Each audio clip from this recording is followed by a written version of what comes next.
Hello friends, how are you all? I hope you all are doing great. तो ये है class number 30 economics honours semester 3 micro economics की, और इसमें हमें क्या करना था? Changes in budget line. Changes in budget line. Last class में मैंने आपको एंडोमेंट के बारे में बताया था, कुछ न्यूमेरिकल्स कराए थे, और ये थोड़ा मतलब जो स्टार्टिंग का बेसिक पार्ट था वो फिनिश हो गया था। अब इसका आगे बढ़ रहे हैं हम। फिर देखेंगे चेंजेस इन बजट लाइन कैसे होते हैं। तो पहले तो क्या होता है, या तो चेंज हो जाए आपका प्राइस में, इसके द्वारा चेंज हो जाएगी। दूसरा क्या हो जाए, चेंज हो जाए आपका एंडोमेंट में। ठीक है, ये दो केसेस ही हो सकते हैं। अब इसमें क्या कहते हैं, केस बनेंगे काफ़ी सारे। केस वन आपका क्या होगा कि आपका P1 जो है वो इंक्रीज हो रहा है। तो यहाँ पे किस प्रकार का चेंज आएगा? तो आप P1 जैसे न्यूमरेटर में आता है, तो ये तो आपको पता ही है कि भाई प्राइस रेशियो इंक्रीज हो रहा है। अगर मैं एग्जांपल के उससे सिखाऊं तो W1 ले लो 30, W2 आपका हो गया, ये एंडोमेंट है 10, P1 वही 40 और P2 आपका 100 हो गया। ठीक है, और M आपकी 2200 हो गए।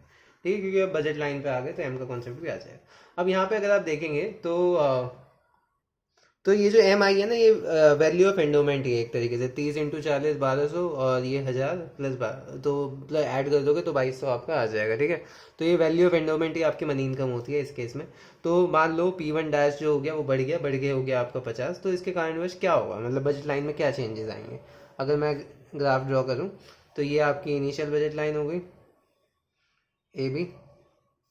ठीक है, अब देखते हैं चेंजेस क्या आएंगे। और यहाँ पे आप मान लो ये हो गया 30, 10, ये आपके एंडोमेंट की पॉइंट हो गया। ठीक है, तो अब मेन चीज़ ये है कि जो आपकी इनकम है ना, मतलब जो वैल्यू ऑफ एंडोमेंट है वो भी चेंज होगी, क्योंकि प्राइस इसका क्या कहते हैं P1 का बढ़ गया, तो यहाँ पे 50 आ जाएगा, ये सारा कांस्टेंट है। तो आपकी जो वैल्यू ऑफ एंडोमेंट है ना वो भी इंक्रीज हो जाएगी। बट जो नई बजट लाइन पे इसके थ्रू पास इसलिए होगी क्योंकि वो उसके पास अभी भी है, ये वाला जो बंडल है ना वो अभी भी है। तो एम डैश आपका क्या होगा, बस यहाँ पे 50 की जगह 4 कर लो, ये वो सॉरी 30 की जगह यहाँ पे 50 हो जाएगा, वो सॉरी या ये 40 की जगह, हाँ 40 की जगह यहाँ पे 50 हो जाएगा, तो ये 1500 और ये हो जाएगा 1000।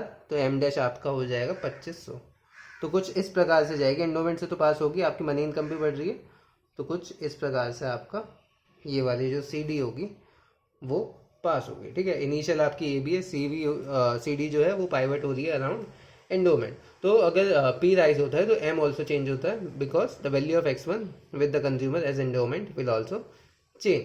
तो इसमें आप दो केसेस हो सकते हैं, क्योंकि आपका देखो प्राइस रेशियो बढ़ा है, तो इसका मतलब क्या है कि या तो आपका P1 बढ़ा होगा या P2 डिक्रीज होगा।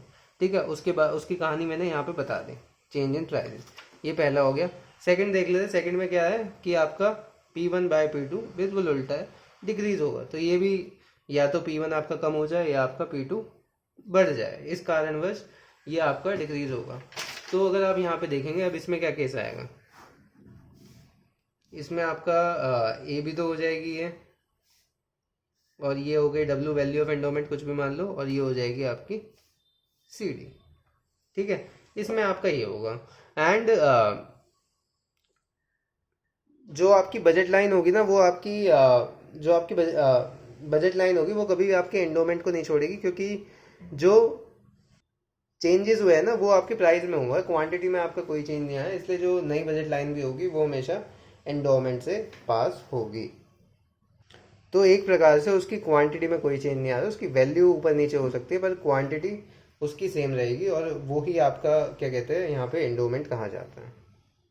अब हम अभी जो है ना सिर्फ वो चेंजेस देख रहे हैं कि बजट लाइन में कैसे आता है। अभी आईसी का इंट्रोडक्शन नहीं हुआ, बाद में जाके आईसी को भी इंट्रोड्यूस करेंगे और देखेंगे, पर पहले ये जानना जरूरी है कि चेंजेस किस प्रकार से हो सकते हैं। तो ये आपका हो गया केस नंबर, मतलब सेकेंड वो चीज़ हो गई कि आपका अगर एंडोमेंट में चेंज आ रहा है, चेंज इन एंडोमेंट। तो इसके काफ़ी सारे केसेस बन सकते हैं कि भाई आपका W1 बढ़ गया, W2 बढ़ गया, डिक्रीज हो गया। तो उन सब में आपका कैसे क्या सीन होगा वो सब हम देखेंगे। तो सबसे पहले मैं लेता हूँ W1 आपका इंक्रीज हो गया। अगर W1 इंक्रीज होगा तो क्या होगा, तो पहले आप इनिशियल बजट लाइन बना लीजिए, ये हो गया आपका ए बी, और यहाँ पे ये एंडोमेंट थे। तो आपका जो है W1 बढ़ा है, तो W1 आपका यहाँ पे आएगा, ये आपका W1 है, और आपका W2 जो है वो कांस्टेंट है। तो यहाँ पे तो मतलब इसकी सीधाई में आपकी मनी इनकम तो बढ़ेगी, क्योंकि W1 बढ़ा है। तो इसका मतलब M जब बढ़ता था तभी तो क्या कहते हैं शिफ्ट मारता था, तो शिफ्ट तो होगा, ये तो हमें पता है, शिफ्ट हो गई आपकी बजट लाइन ये सी डी हो गई। अब यहाँ पे आपका अगर W1 बड़ा है और सारे चीज़ कांस्टेंट है, तो यहाँ पे जो नया W आएगा W डैश, तो वो यहाँ पे आएगा। अगर आपका W2 बढ़ता तो इसके ऊपर आ जाता, ये हो जाता आपका न्यू डैश। ठीक है, ये चीज़ समझ में आ गई। फिर आ जाती है आपकी, मैं एक में ही बता दूं, वैसे बहुत बहुत सिंपल है, कोई टेंशन वाली बात नहीं है। अगर W1 और W2 दोनों बड़े हैं साथ में, तो इन दोनों के बीच में आ जाएगा भाई, मानते हो? यहाँ पे आएगा तभी तो दोनों दोनों बढ़ेंगे। और अगर आपका W2 जो है वो कम हुआ है, तो चलो उसके लिए डायग्राम अलग बना लेते हैं, क्योंकि उसमें लेफ्ट वर्ड शिफ्ट मारेगा। तो ये हो गया आपका ए बी, और लेफ्ट वर्ड शिफ्ट मारा है क्योंकि अब कम होने का केस ले रहे हैं। तो यहाँ पे मान लो ये W है, तो W2 अगर कम हुआ है, तो W2 कम हुआ है, W1 आपका कांस्टेंट है, तो आपका कहाँ पे आएगा? आपका बस इसकी सीधाई में आ जाएगा। इसी का उल्टा हो गया कि आपका जो W2 है वो कम हुआ है, तो आपका यहाँ पे आ जाएगा। अगर दोनों क्या कहते हैं कम हुआ है, तो यहाँ पे इन दोनों के बीच में आ जाएगा। ठीक है, ये हो गए तीन तीन केस मैंने कवर कर दिया, आपको तीनों के अलग डायग्राम बनाने मैंने समझाने के लिए। फिर उसके बाद आपका आ जाता है सातवां केस। सातवां केस क्या आता है कि आपका W1 तो कम हुआ है और W2 आपका इंक्रीज हुआ है। अब इसमें भी आपके तीन केस आ जाते हैं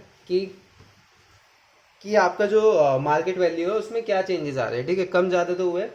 तो इसमें तीन केस इस प्रकार से आ जाएंगे कि जो नई एम मनी इनकम आपकी होगी, वो या तो लेस देन होगी भाई पुराने वाले से, या क्या होगी, ग्रेटर देन होगी, या होगी आपकी इक्वल टू। ठीक है, अब इन तीनों केस में देखना है कि किस प्रकार से बनेगा, ये मैं समझा दूँ। और जो W1 बढ़ेगा W2 कम होगा, उसका केस आपको खुद करना पड़ेगा। ठीक है, उसका केस आपके लिए होमवर्क है, क्योंकि आपकी प्रैक्टिस होनी बहुत ज़रूरी है।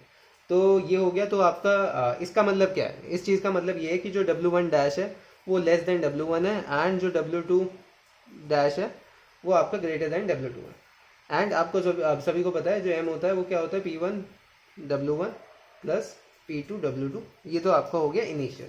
अब M डैश क्या होगा आपका? M डैश होगा P1 W1 dash plus P2 W2 dash after change in endowment जो हुआ है। अब अगर चेंज इन एम देखेंगे तो चेंज इन एम क्या होगा? इसमें से इसे माइनस कर दोगे, उसे चेंज इन एम कहेंगे। और इसमें से अगर आप देखोगे तो P1 कॉमन आ जाएगा, और ये हो जाएगा W डैश माइनस W1। तो इसे आप ये भी लिख सकते हो चेंज इन W1, और इसे आप लिख सकते हो P2 into change in W2।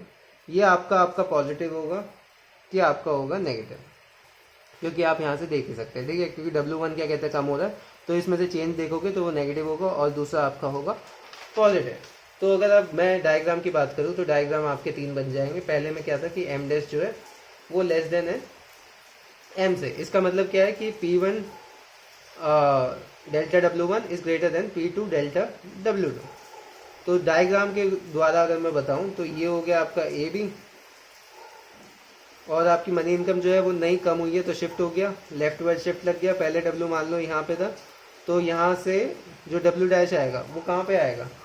W dash आएगा, W डैश आपका इस एरिया में कहीं भी आ जाएगा, क्योंकि यहाँ पे देखोगे तो जो आपका W1 जो है कम हुआ है वही केस है। W1 कम हुआ है, W1 डैश सॉरी हाँ W1 क्या कहते हैं कम हुआ है टू W1 डैश, और यहाँ पे W2 डैश जो है वो बढ़ा है, तो वो इसी केस में होगा। यहाँ पे इससे ऊपर आएगा तो जो आपका W2 है वो इंक्रीज होगा, और यहाँ से पहले आएगा तो आपका वो डिक्रीज होगा। तो ये आपका पहला केस हो गया जहाँ पे negative is greater than positive. ठीक है, दूसरे केस की अगर मैं बात करूँ बी केस की, तो यहाँ पे हो जाएगा M dash is greater than M। Diagram बना लेते हैं जल्दी से, इसका आप खुद भी दिमाग लगाओ। ये आपका ए बी हो गया। अब आपकी नई इनकम बढ़ी है तो ये आपका राइट वर्ड शिफ्ट मारेगा CD, और यहाँ पे अगर आप देखेंगे ये मान लो W पहले ये था, तो जो नया इक्विलिब्रियम आएगा वो इस पॉइंट से इधर आएगा, क्योंकि यहाँ पे आपका क्या कहते हैं वो W1 कम हुआ है और W2 आपका बढ़ेगा। ठीक है, और तीसरा केस क्या हो जाता है? तीसरा केस आपका हो जाता है कि M dash equal to M है। तो यहाँ पे अगर आप बनाओगे तो ये हो जाएगा आपका AB, और जब दोनों इक्वल है तो ये भी CD भी सेम ही होगा, यहाँ पे W है, और तो एंडोमेंट जो आपका नया आएगा वो यहाँ पे आ जाएगा। ठीक है, W डैश आपका यहाँ पे आ जाएगा। तो ये हो गए तीन केस। अब ये आपका जो होमवर्क है मैं बता देता हूँ। होमवर्क ये वाला केस आपको बताना है कि W1 बड़ा हो रहा है, W2 डिक्रीज हो रहा है। ऐसे ही आपके तीन केस बनेंगे जैसे बनाया था, ये सेम प्रेजेंटेशन रहेगी, और फिर उसके बाद आपको डायग्राम बना के देखना है।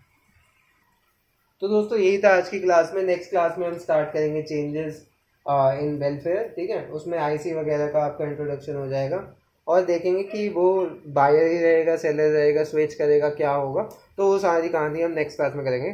आज की क्लास के लिए इतना ही, मिलता हूँ आपसे नेक्स्ट वीडियो में, तब तक के लिए good bye, take care and keep studying hard.